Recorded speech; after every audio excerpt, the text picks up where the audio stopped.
from Kellogg.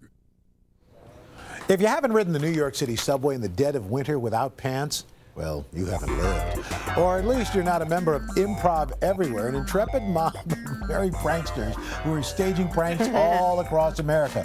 Why do they do it? Well, to make people smile, of course, even if it's at the cost of their dignity.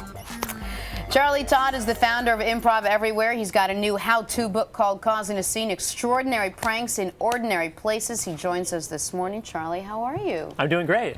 So, can I assume that you were the kid that was making all the prank calls when you were in 3rd and 4th grade? Is that the inspiration behind this? Did it start at a young age? It did start at a young age. My parents definitely taught me how to celebrate April Fool's Day at a pretty young age, and I played pranks in high school and college, but it was when I moved to New York City after college that I decided to go pro and get serious about it. Can you make a good living doing this? No, not really.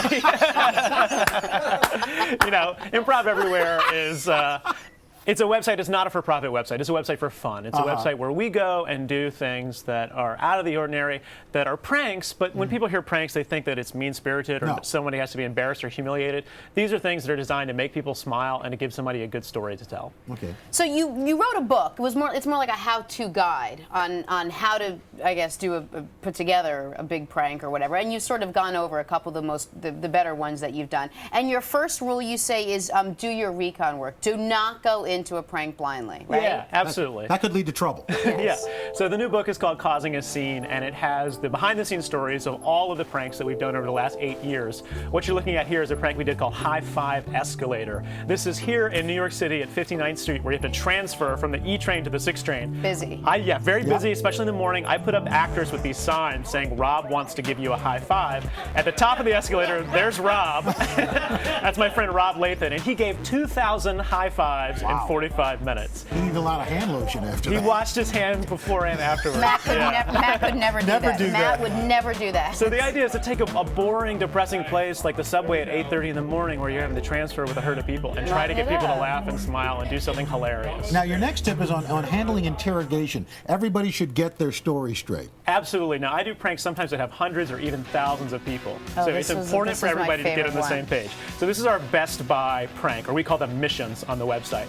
What I did is I had 80 people put on blue polo shirts and khaki pants and go into the Best Buy in Manhattan, mimicking their uniform. So I had everybody get their story straight, and I said, if somebody asks you what you're doing, just say, "I'm waiting for my friend," rather than saying, "I'm doing a prank." And what did Best Buy think of this? Well, if you see the footage there, the police actually showed up. They dialed 911 on us.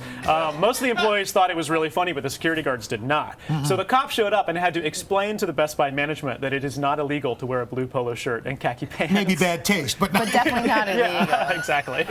Okay, your next tip is never break character. Yeah, absolutely. Right? Because you want people to remain. You said even when they're miles away from the scene, you don't want them to break character. Even afterwards. Unlike a lot of televised prank shows, we don't have a big reveal moment where we say, we got you, you've been fooled.